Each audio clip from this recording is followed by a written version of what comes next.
Hello दोस्तों, gulf electrical academy में आपका स्वागत है। आज का हमारा टॉपिक है बेसिक ऑफ इलेक्ट्रीशियन। इलेक्ट्रीशियन क्या होता है, इलेक्ट्रीशियन का काम क्या होता है और इलेक्ट्रीशियन कितने टाइप्स के होते हैं, उसके बारे में आज जानेंगे। इलेक्ट्रीशियन का काम दो सेक्टर्स में होता है, एक कंस्ट्रक्शन में और एक मेंटेनेंस में। ठीक।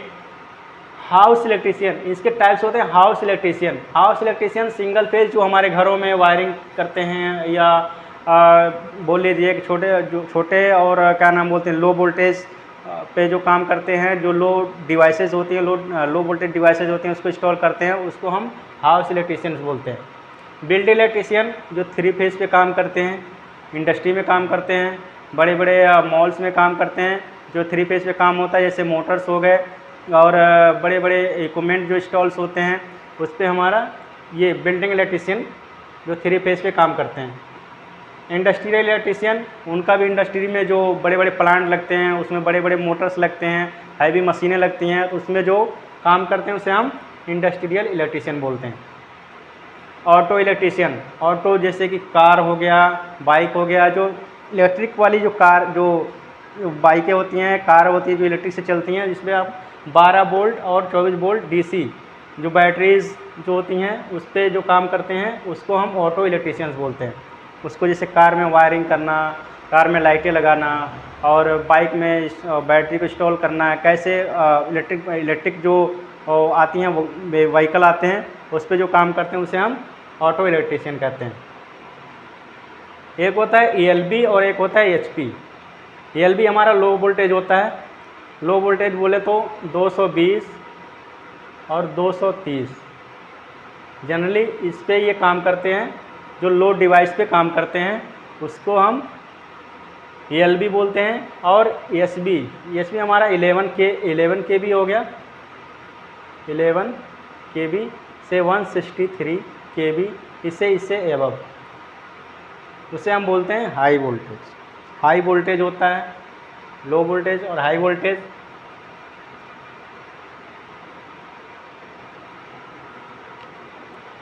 प्रोजेक्ट, आपसे इंटरव्यू में क्लाइंट पूछेगा कि आप क्या काम किया है, आपने कहाँ काम किया है, तो आप मेजरली बता सकते हैं हमने सर मॉल में काम किया है, हॉस्पिटल में काम किया है, मेट्रो में काम किया है, बिल्डिंग में, विला में, सुपरमार्केट में। इसमें से कोई एक का भी आप नाम बता सकते हैं जो आसानी से कि हम यहाँ पे काम किए हैं, तो आप समझ जाएगा कि हाँ ये काम किया है। जैसे कि आपको पता है करंट, वोल्टेज, पावर, रेजिस्टेंस, इन चारों पे हमारा जो सारी चीज़ें इलेक्ट्रिकल का सारा इसी पे टिका हुआ है। इनके बिना इलेक्ट्रिकल कुछ भी नहीं, कोई मतलब ही नहीं है। ये अगर है current, voltage, power, resistance. Current क्या है? करंट फ्लो ऑफ इलेक्ट्रॉन, जो हम फ्लो ऑफ इलेक्ट्रॉन, जैसे हम उसमें जिस कंडक्टर में हम फ्लो कराते हैं और उसमें हमारा इलेक्ट्रॉन जिससे फ्लो होता है, उसी को हम करंट बोलते हैं। ठीक है, उसे हम लोड भी बोलते हैं। बहुत जगह आप लोड बोलते हैं, उस करंट को ही लोड बोलते हैं।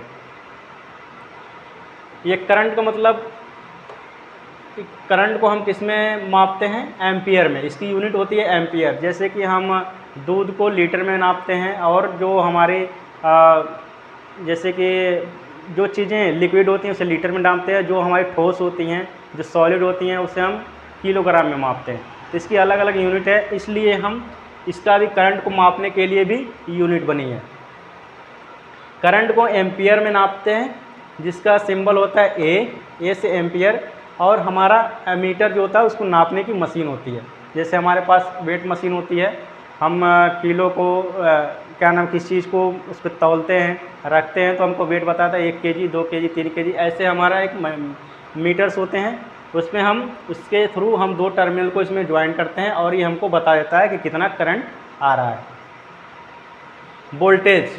वोल्टेज हमारा वोल्ट में मेजर करते हैं, इसकी यूनिट होती है वोल्ट, और ये इसको V से लिखते हैं, शॉर्ट में V से लिखते हैं। इसको मापने का जो मशीन है उसका नाम वोल्टमीटर है। वोल्टमीटर को भी हम अच्छे से पढ़ेंगे, डिटेल में पढ़ेंगे, कैसे लगाते हैं, कैसे मापते हैं। पावर को हम वाट में मापते हैं, जिसका डिनोट करने का जो सिंबल होता है वो W होता है। उसको वाट मीटर से मापते हैं। सबका मापने का मीटर अलग अलग होता है और सबका यूनिट अलग अलग होता है। ऐसे रेजिस्टेंस है, रेजिस्टेंस को हम ओम में मापते हैं, जिसका सिंबल ऐसे बना होता है, और इसे ओम मीटर से मापते हैं।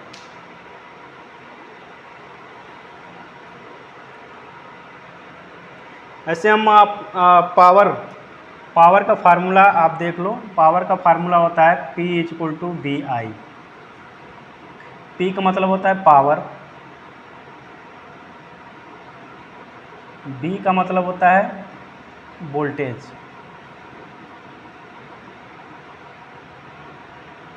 और I का मतलब होता है करंट।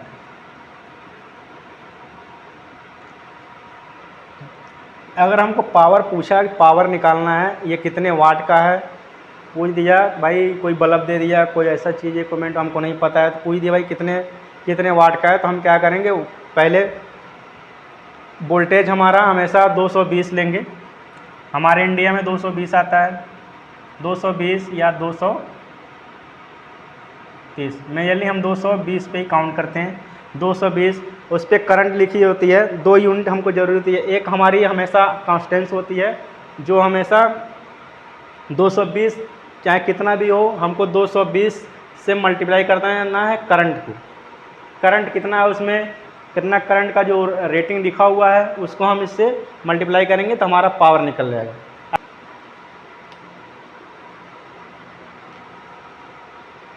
पावर का फार्मूला देखेंगे। पावर का फार्मूला होता है वोल्टेज इनटू करंट। वोल्टेज को गुना करेंगे करंट से तो हमारा पावर आ जाएगा। ठीक है, इसको हम लिख सकते हैं V/I, वोल्टेज गुना करंट। इसको सिंबल है, ये वोल्टेज का सिंबल है और ये हमारा करंट का सिंबल है।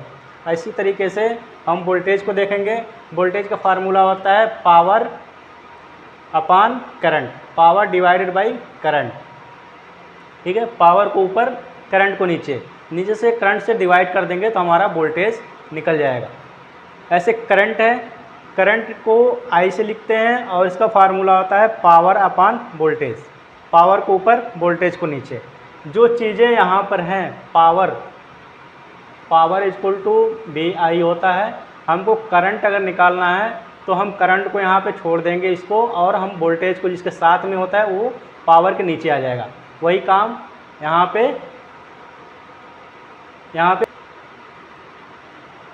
ये आपको समझ में आ गया। अब ये हम कंडक्टर क्या होता है, जो हमारा करंट को कैरी करता है उसे हम कंडक्टर बोलते हैं।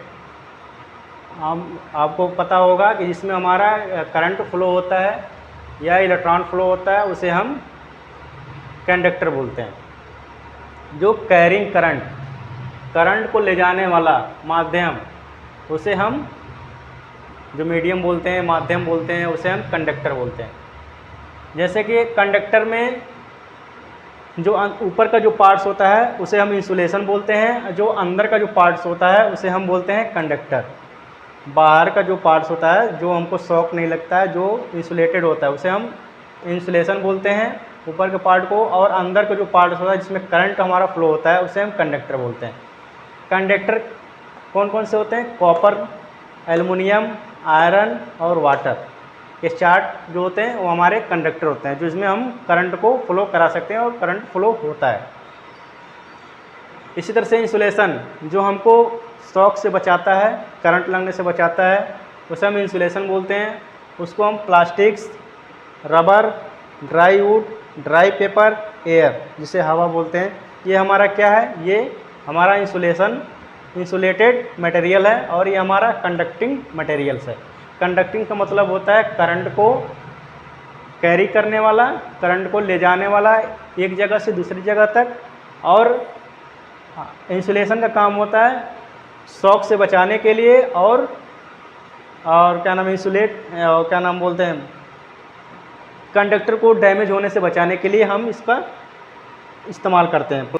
अब हम देखेंगे एक पोल से हमारे, जिसमें हमारे 4 वायर्स होते हैं, R, Y, B, N, 3 phase होते हैं। जैसे कि फेज सिंगल हाउस वायरिंग के लिए हमको सिंगल फेज की ज़रूरत होती है। सिंगल फेज में 2 वायर्स होते हैं, एक फेज होता है, एक न्यूट्रल होता है।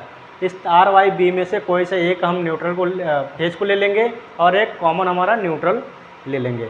उसमें हमारा वोल्टेज होता है 220, जो हाउस वायरिंग में यूज़ होता है। हाउस वायरिंग में मेनली हमारे घरों में जो आते हैं 220 वोल्ट आते हैं। RYBN जो रेड होता है, Y का येलो, B ब्लू और N का न्यूट्रल। हम इसे शॉर्ट फॉर्म में RYB और न्यूट्रल लिखते हैं, N लिखते हैं।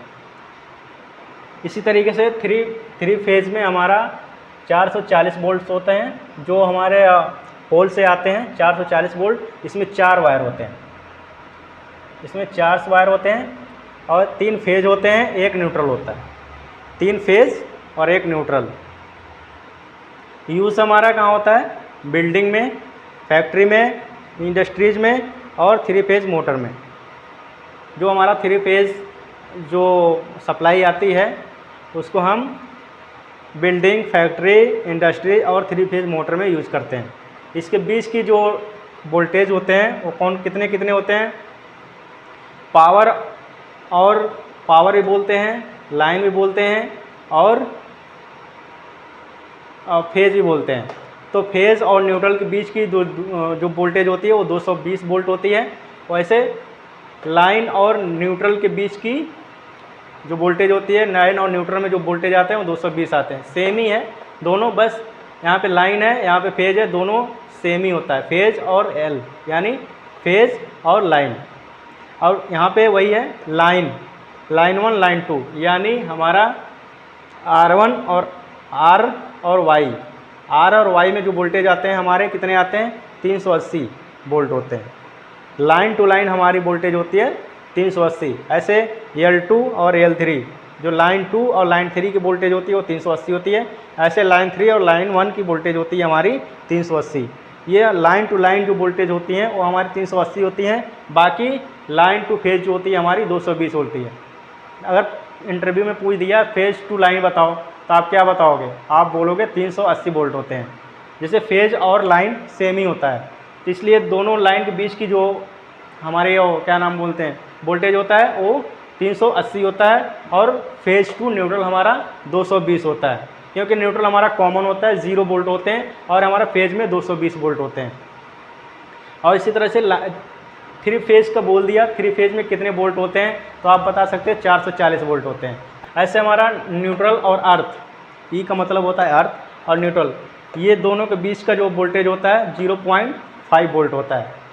0.5 वोल्ट होता है ये। और ये अगर आपको पता है तो आप इंटरव्यू में अगर क्वेश्चन करता है इंटरव्यूअर तो आप इजीली बता सकते हो। कॉमन क्वेश्चन करता है, फेज टू फेज पूछ लेगा, लाइन टू लाइन पूछ लेगा और फेज टू न्यूट्रल पूछ लेगा।